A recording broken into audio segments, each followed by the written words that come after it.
Hello, everyone. Good afternoon. Anybody want to ask me when and where the speech is going to be? Have they accepted? Are they going to let him speak there? I don't want to speak for the leaders of Congress, but I know you all did learn that the president requested of the leaders that he speak to a joint session of Congress next week on September 7th at 8 p.m. Beyond that, I don't have any announcements, so I'll start with your questions. Hi. Can you talk a little bit about why he's going to do the speech before a joint session of Congress as opposed to some other venue? Sure. The president feels that we are at a moment when we need to take significant action to spur economic growth and to create jobs, to accelerate hiring. And that that action can be, there are significant things we can do if we work together in Washington. And that requires working with Congress. And he believes that if members of Congress, while they've been on their recess, have been hearing the same things from regular Americans that he heard when he was on his bus tour, then they will come back with a sense of urgency and a focus and determination to do the kinds of bipartisan things that we can do right now to increase growth and increase job creation. So he believes that the venue is appropriate because of the actions that need to be taken. The timing of the speech, there's also a Republican debate that night in California. Did the White House specifically choose the date and time of? No, of course not. There were a lot of considerations that once you decide you want to do a speech to Congress, and you have to deal with congressional schedules and there are many other factors here, and obviously one debate of many that's on one channel of many was not enough reason not to have the speech at the time that that we decided to have it. Did you check with Chuck Todd or anyone? We make consultations, obviously, with networks all the time about the timing of presidential speeches. Thank you. Can I follow up real quick? I'm sorry. Alistair, come on. Do you yield, Alice? Gentleman from Reuters.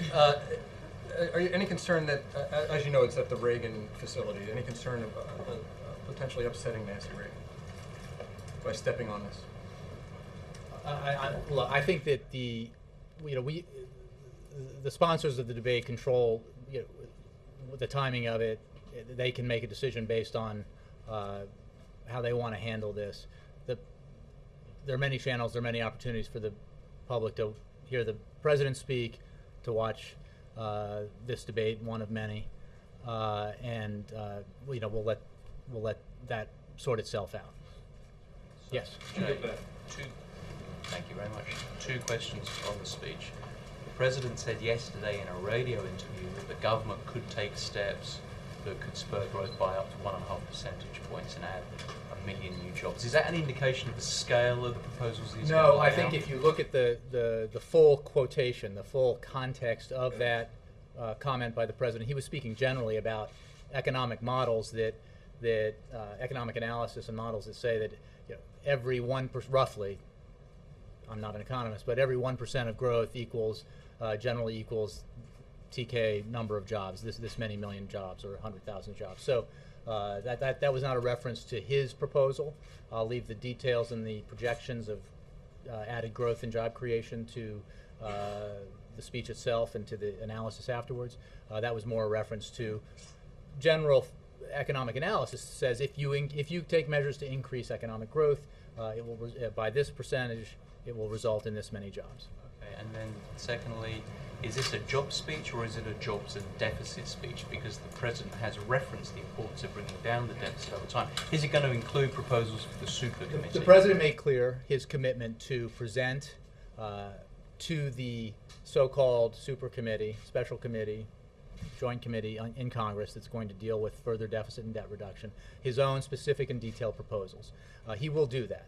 This speech next week, he will certainly put the need for job creation and economic growth within the context of an overall long-term plan for dealing with growing our economy and getting our fiscal house in order. But the speech tomorrow, rather next week, will focus on the immediate need to create jobs and spur economic growth. Is he gonna- It will obviously, it will contain, there will be many elements of it. I don't want to over preview it here, but the commitment to present a detailed proposal on deficit reduction remains, and that, as you know, I believe the committee meets for the first time the following week. Next week, he will focus on jobs and growth. So it will not lay out a goal. Again, I'm not going to get into the specifics. It will be a significant speech with many elements to it. But I don't want, I want to be clear that that the President is focused very much on steps we can take together, Congress, the administration, to grow the economy and create jobs at this important time in the American economy. On Housing Day, is the White House working on a new proposal at this point? As you know, restoring the health of the housing market after its dramatic collapse is an important goal, and it's not an easy task.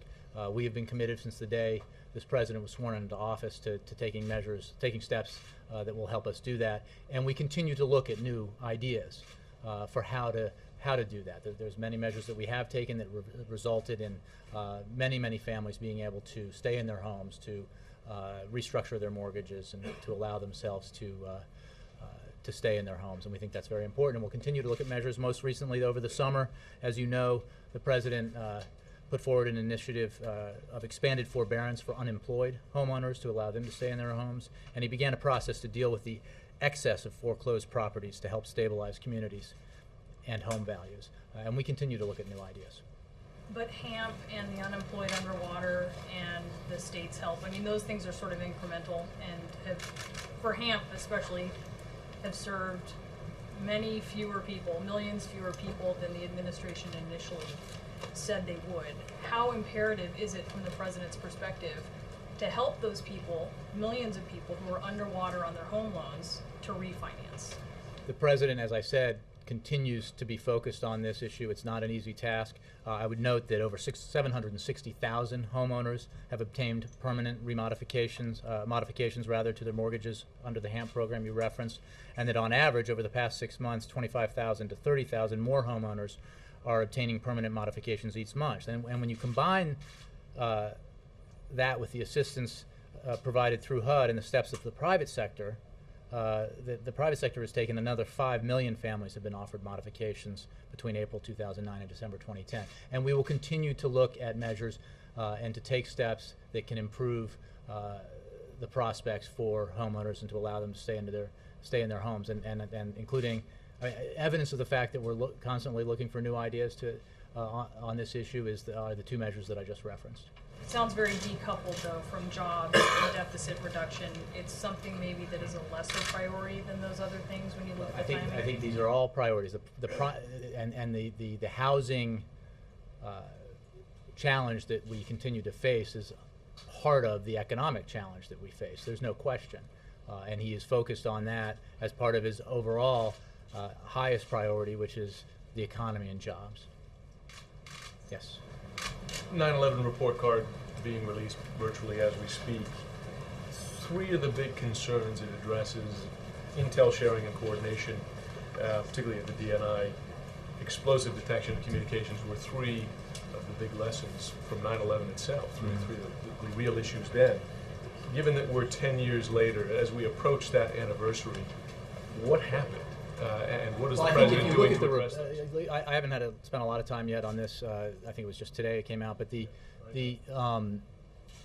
you look at the number of recommendations the commission made and the number that have been filled, it's a very high percentage. Obviously, there are some that are still outstanding, and some of them are very technical. The answers to which I would refer you to the Department of Homeland Security. I think overall, we continue to be intensely focused on taking the fight to Al-Qaeda and the terrorists who threaten the United States and protecting the homeland. And the record that this administration has in those tasks is one worth reviewing, which doesn't mean that we don't constantly look for ways to improve. But, I mean, some of these are not that technical. When they talk about intelligence sharing and coordination, they just say it's not the intelligence community integration we envision. This is not technical stuff. This is Well, about when you talk about cooperation how, that was.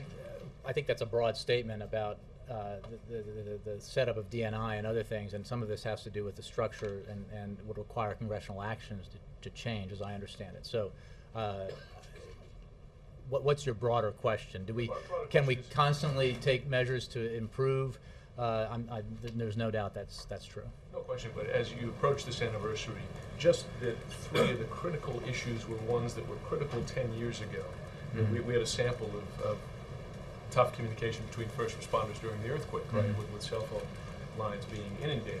So the question is, how did we end up at this point 10 years later? What is the president doing to address those, to correct those in a quicker time frame than they've clearly been addressed, as the report card shows? And there's disappointment here in the report card. Again, I think you need to ask a more specific question about whether or not communications work for first responder. I mean, there's no doubt that there are many things that we need to continue to work to improve on. There's no question. I believe, again, if you look at the report and the number of recommendations that the commission put forward that have been met is substantial. The percentage is very high, and there's still issues that need to be addressed. And I think you have to look at it also within the context of the overall purpose of those recommendations, which was to enhance our ability to protect our homeland and enhance our ability to deal with those who threaten the United States and American citizens. And you can certainly look at the things that this administration has done, as well as the previous administration, to address those issues. And if you do, you can certainly note some successes. Yeah. Leader Reid and Speaker Boehner accepted the President's request to address the joint session? I have not. Obviously, we just submitted this letter. I have not heard from them yet, personally. The President is requesting this time to address the joint session of Congress. At the same time, Republicans are holding a debate. Would you describe that timing as coincidental? I was already asked this, actually, by the first question by Darlene, and I think I answered it. It is coincidental. The President committed to speaking next week after the Labor Day holiday and immediately upon Congress's return. And there are a lot of factors that go into scheduling a speech before Congress, a joint session speech. And again, you can never find a perfect time. There are major events that occur on television. There are other issues that you have to deal with, as well as congressional scheduling and the president's scheduling. So. As I just noted, there are many channels, there are many opportunities for people to watch the president, and obviously an opportunity for people to watch the debate. And I leave it, the network involved here can decide how it wants to deal. You mentioned congressional scheduling, so there was something that Leader Reid or Speaker Boehner suggested that day instead of I'm saying that Congress isn't in session, is not back on Monday, for example, or on Friday. It's not, there are other issues that have to go into any of these kind of scheduling decisions. The President has a lot of things he's talked about ways to jumpstart the economy.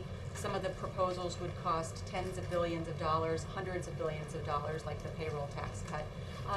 Is the President planning to propose something that would be deficit neutral, in other words, would be paid for with deficit? The President has already made clear that precisely because we need to take measures to enhance growth, accelerate hiring, he will call on the committee dealing with the need for fiscal soundness to overshoot its goals, to pass a program that, his program will call for greater deficit reduction, greater savings than the target set by the legislation that created the supercommittee. I'm sorry, I'm trying to decouple these two things. One is the job speech. The answer is One yes, the it will be long-term paid for. deficit reduction. Absolutely But paid the for. job speech stuff will be paid for. Yes.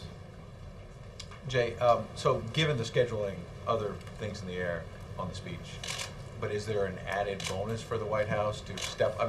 For you to say We it's have just a no total interest in. coincidence, you have no- Look, they could.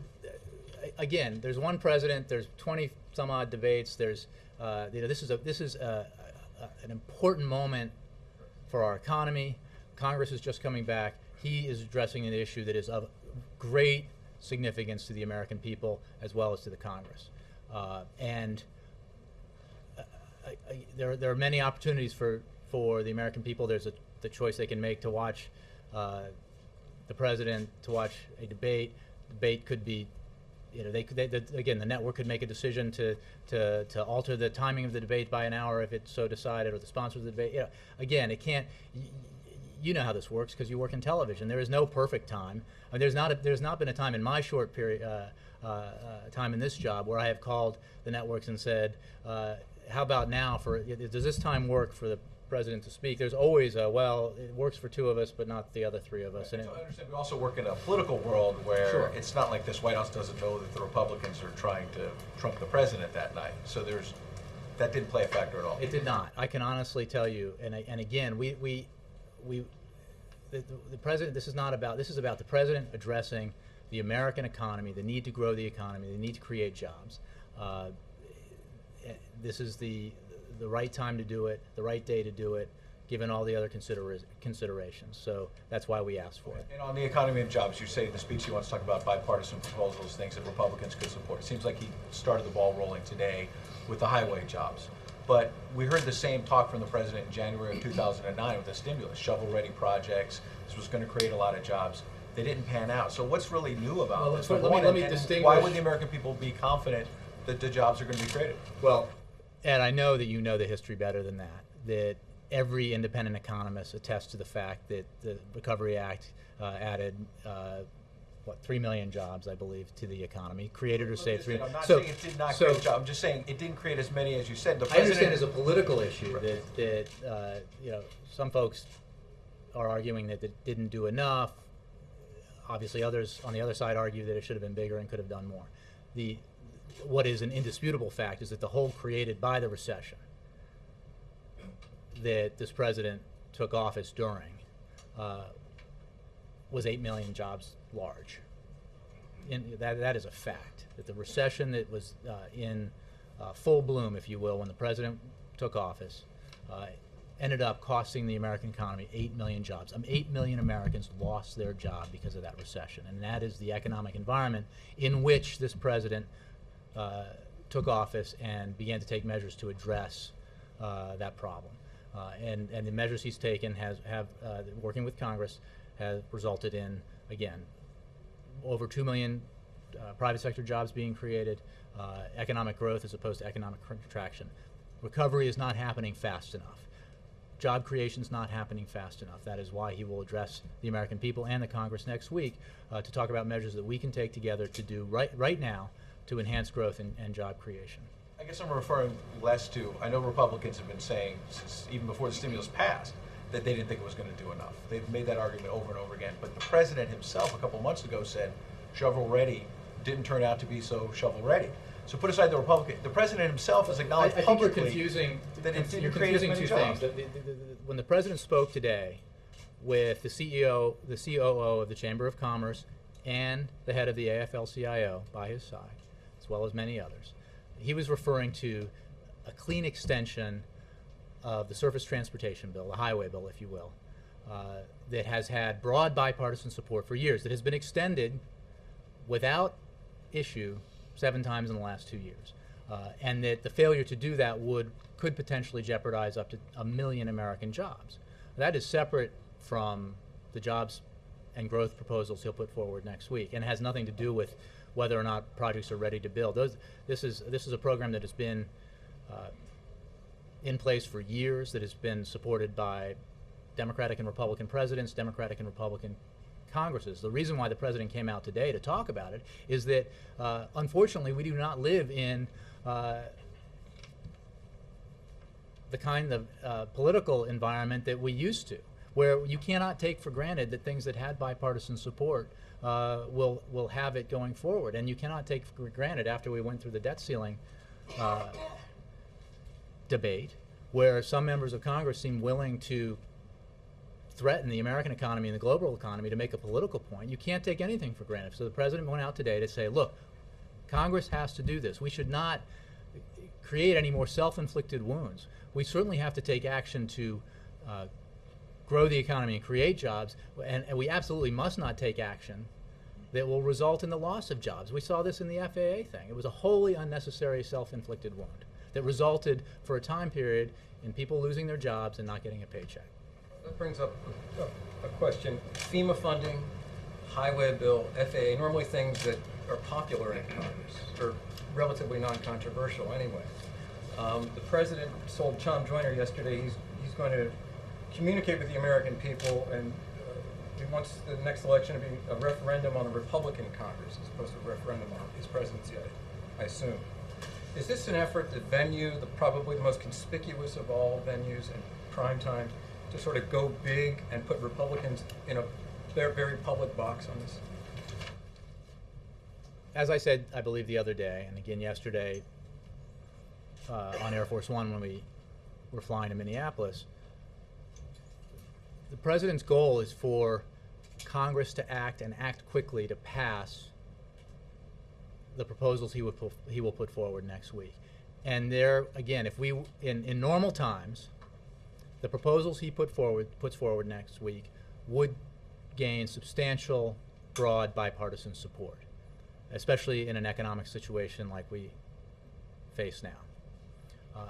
He is hopeful that members of Congress of both parties will, during their recess, have heard from their constituents the same things that the president heard from Americans in Minnesota, Illinois, and Iowa when he was on his bus trip a few weeks ago, and the week before that when he was in Michigan.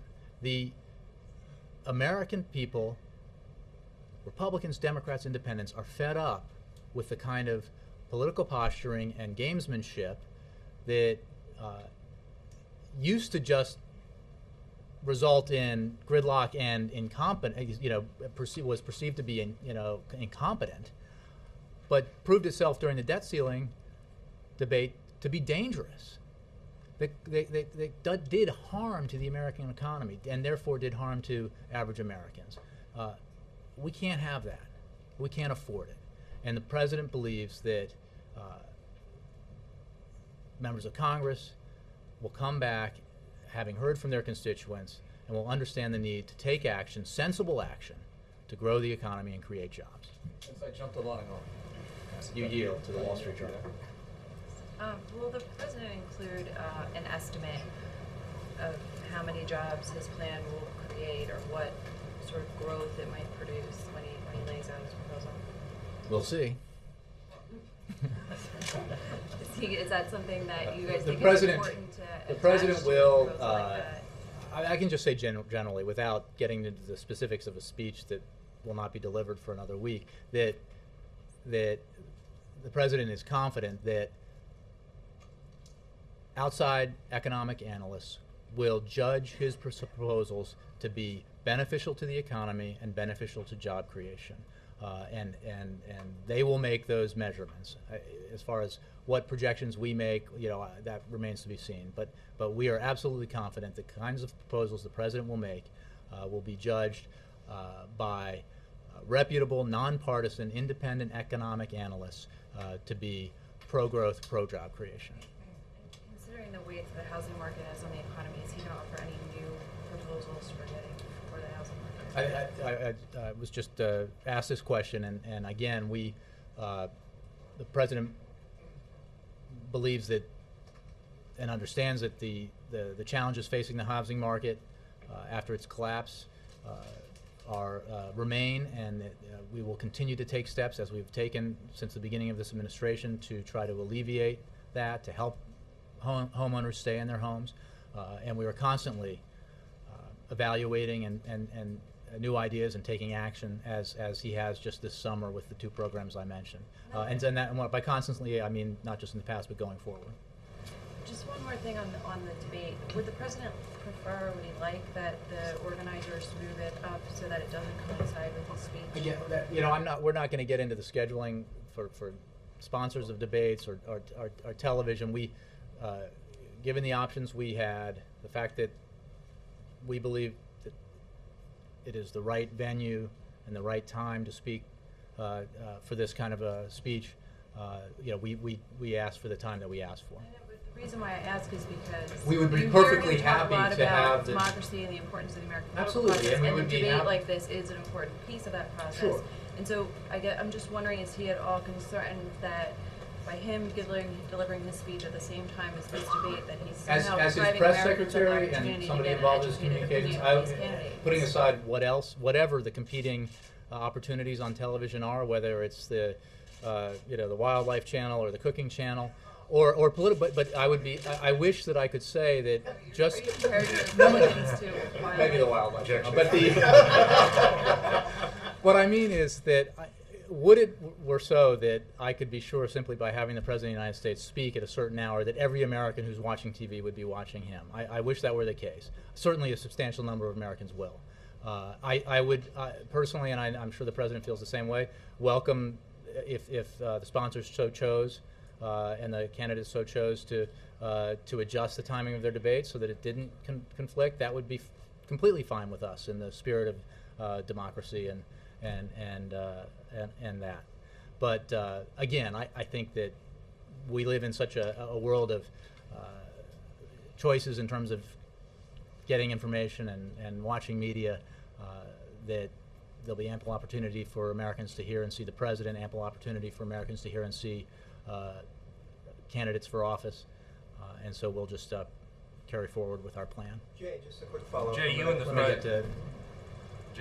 President and others keep using the term bipartisan to describe the ideas that he's going to announce. By any historical measure, yes. Okay. By any historical measure, the Republicans, especially in the House, have rejected almost every idea that he has proposed up until now. What makes you think that it is an excellent point that you make, that even when the President has put forward ideas that have been historically affiliated with the Republican Party, that suddenly they have been unappealing to some members of Congress. Do you think they'll see this as bipartisan? Because they will have heard from their constituents. They will have heard that the vast majority of Americans, whether they voted Democratic or Republican, whether they're registered Democrats or Republicans or independents, just want their elected representatives to get to work and to get things done. They do not care who wins the ideological debate. They do not care who scores the most political points. In fact, they're infuriated when they see that take precedence over the need to do the things that need to be done to help them, to help the American economy grow, to help the private sector grow and create jobs. And I think it is entirely likely that most representatives of Congress will have heard that message from their constituents during the recess. Now, I can't predict behavior, but the President certainly hopes that, having heard that, lawmakers will return to Washington with a sense of purpose and seriousness that will enable us to do things in a bipartisan way to grow the economy and create jobs. If that's not the case, we will continue to push, the President will continue to push to get it done. But he certainly hopes that it will be the case. Because, again, as I said, I think in answer to Mike's question, it used to be that political gridlock and partisanship, when it reared its head and it made Washington dysfunction, people were like, oh my God, it's just so incompetent, it's frustrating. Now, they were treated to the spectacle of Washington, politics threatening to do direct and immediate harm to their livelihoods and to the American economy, and that's just not acceptable. To what extent will this speech be a follow-up to the message that we heard on the bus tour, asking people to enlist people in a fight if Republicans continue to reject? Well, I think what the President was doing then and will continue to do is to call on the American people to insist that Washington, Congress, their representatives respond to their desire that action be taken. And it's not about winning a fight or a political battle. It's about insisting that things that have broad bipartisan support, things that make eminent sense to assist the economy, to create jobs, get passed and signed into law for the sake of all the American people. Yeah. Do you have any other further schedule updates to give us? I don't. Nothing this weekend? No plan to look at any of the hurricane damage or tropical storm damage? I don't have anything for you on that now. Yeah, thanks.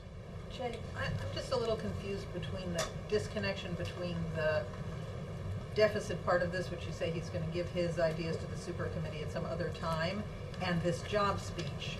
Well, I mean, let me just, yeah. don't be too, I didn't mean that in a literal sense. I simply meant that the president made an explicit commitment to provide the joint committee that is tasked with finding further ways to reduce the deficit and deal with our long-term debt, a specific detailed proposal. He will do that. Now, I was asked about, well, will that be part of the speech next week? And again, without getting into details, I just want to make clear that the reason he is going forward to Congress, to the American people next week, is to talk about actions that we can take to create jobs and grow the economy. Now, there is the broader context, without question, that we need to, Congress can, if it behaves in rationally, we can do things not just to grow the economy and create jobs, but as was demonstrated by the process over the debt ceiling debate, that there is could be ample bipartisan consensus for getting our long-term fiscal house in order. You could make the argument has a These are related. short-term These are related. Yeah, yeah. There's no questions it's related. But the immediate task here is to spur growth and accelerate hiring. Right, but because the Republican argument is the best way to spur growth is to cut government immediately and not spend any more money, he has to answer that argument on Wednesday night, doesn't he? Or well, look, again, I don't want to get into the specifics. There's no question that within the context of this, he will, as he has in the past, talk about how we can take actions now to enhance growth and accelerate hiring within the context of doing the things that we need to do for the long term to get our deficits under control, our debt under control, and to create the kind of economic environment we need to dominate the 21st century in the same way we did the 20th. That includes investments in infrastructure, education, clean energy, and the like. But when you said to Nora that yes, this will be paid for, I'm assuming you're saying it will be paid for over the long term. These are short-term, immediate investments to spur job creation. The pay-fors are long-term. Yeah, I'm not going to get into specifics about the line items within the proposals and how they. Well, I mean, and how what the president's committed, as he made clear, to for more deficit reduction than has been mandated by Congress. And one of the reasons to do that is to pay for the measures that need to be taken to grow the economy and create jobs now. We'll discuss that on Wednesday. I think I've said. I mean, I think the answer is yes, but I want to be understood that the focus here is on jobs and economic growth. I mean, which is not to say all of these are of a piece. What needs to be done now is Congress needs to come back, having heard from their constituents, and do the things that the president will put forward that should have bipartisan support, that will be judged by economists and independent analysts to be pro-growth and pro-job creation, and to take action quickly so that those things can have an effect. He will also, Congress has mandated, as part of the agreement that was reached to raise the debt ceiling, that this super committee take action by shortly before Thanksgiving that would further reduce the deficit and reduce the debt. And the president's going to be very engaged with a specific and detailed proposal about how he believes we should do that in a balanced way, in a way that will actually enhance growth, enhance confidence, and not balance the budget on the backs of individual sectors of society, so that some sectors can continue to get, broad tax cuts or enjoy loopholes in the tax code or subsidies. So that will be all part of the package. Yeah. Three of the Republican candidates for president are sitting House members. Where would the White House expect them to be next Wednesday night? The White House has no expectations. We'll leave that to individual choice. Okay. Foreign affairs, Syria. You already called. Foreign what? Affairs? Oh yeah. Yes. You called Syrian President Assad to step down weeks ago, and some other Western countries also did that. Yes. But it looks like the crackdown is going on. Nothing has changed. My question is, what is the next step? And well, I think, as you probably know, as recently as yesterday, we identified other individuals, members of the Syrian regime, for targeted sanctions, including the foreign minister. We continue to ratchet up the pressure on the Syrian regime. As you noted, we recently called for President Assad to step down. His opportunity to lead a transition is ended. He squandered it. He has lost his legitimacy. And we will continue to work with our international partners to take actions that will increase pressure on Syria, to allow the Syrian people, the Syrian regime rather, to allow the Syrian people to determine their own future. Though there are countries like Turkey you have been praising, and they have not taken any kind of steps on the sanctions regime, and some other Muslim countries, I mean none of the Muslim countries. My question. Well, I think you're discounting the significance of the fact that the Arab League, of the Arab League's critique, and of Turkey saying that it has lost confidence in the Syrian government. I mean, it is. I think we digest these historic things rather quickly and discount their importance. I mean, we have been through this process over a number of months here of historic and rapid change in this region, as each of these countries have experienced dramatic upheaval, I have, and the president and others have stood before you and asked, why isn't this happening sooner? Why isn't this happening now? Why aren't you doing this now? And I would simply say that a little historical perspective is required here to examine the scope and the breadth of change that has taken place in this region. And it is important to recognize for Libya, with regard to Libya, for example, that Libyans marched into Tripoli and took back their government. Not foreign forces. Libyans did. And that has broad significance for the region and broad significance for the potential for positive developments in Libya going forward. So when I get questions, but nothing's changed, it just, everything's changed. Things have changed dramatically every day in Syria, in Libya, in the whole region. So I understand impatience, and certainly for every day that the Syrian people suffer at the hands of the Assad regime is a day too many, and I get that. But we are working with our international partners to ratchet up pressure on the regime. We have called for Assad to step down. We will continue to take actions to isolate and pressure that regime. No-fly zone under any consideration right now? I don't want to speculate about what other... well, first of all, I think we've addressed military action, but I don't want to speculate on other measures that may or may not be considered. It's been a long time. Christy, how are you? The 9/11 recommendations included a civil liberties oversight board, which I understand the president has not appointed 3 of the 5 members to, nor a chairman or a chairperson. Mm-hmm. Do you know why? I honestly will have to take that question. I think, as I said to Jim, I just haven't spent a lot of time yet on that. I was focused on this speech the president's giving next week. Yeah. Just to more generally, though, the 9/11 Commission said if they had to give a grade for the implementation of the recommendations, they would give it a failing grade. And I just wonder if the president feels that most of the recommendations have been carried through as far as they responsibly can, and are we now verging on some sort of... I think that this is not a finite process. That we will, I mean, when every recommendation, if, let's just say, posit that every recommendation should be and is fulfilled, this administration or any administration that were in our place would not stop then and think that everything we could do to prevent another terrorist attack like 9/11 has been done, because the work will continue. The need to improve our intelligence gathering, our intelligence coordination will continue. The need to enhance our capacity to go after Al-Qaeda, its affiliates, or its successors will continue. The need to remain hyper-vigilant will continue, and we will always take steps because there will always be room for improvement. So I confess I haven't had a conversation with the president about this report, so I don't want to put words in his mouth, but I don't think that it's a finite process.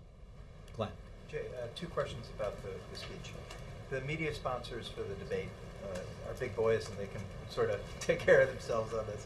But it's also sponsored by the Reagan Library, and Mrs. Reagan is very much involved. I was asked already. I feel like I just want to know, did you give any consideration to that? Did you, for instance, did anyone in the administration reach out to officials with the library or Mrs. Reagan's office to inform her? Well, I don't want to prescribe an answer here, but I think that we're talking about 8 p.m. East Coast time, 5 p.m. West Coast time, it doesn't seem terribly complicated to, we could all work, Republicans might enjoy the prospect, the candidates might enjoy the prospect of responding to the president, right? So, again, but it's not for us to decide how that plays itself out, and everyone will decide according to their own best interest, I'm sure. Now on to the speech itself. We spent a fair amount of time on that bus tour. We're talking about bipartisanship. You know you enjoyed every minute. I enjoyed it. It was wonderful. The Fantastic corn dogs pie. were terrific. The pie was great. You guys talked a lot about bipartisanship. The Republicans are always accusing the president of being Professor Obama, standing up at a lectern, telling them what to do.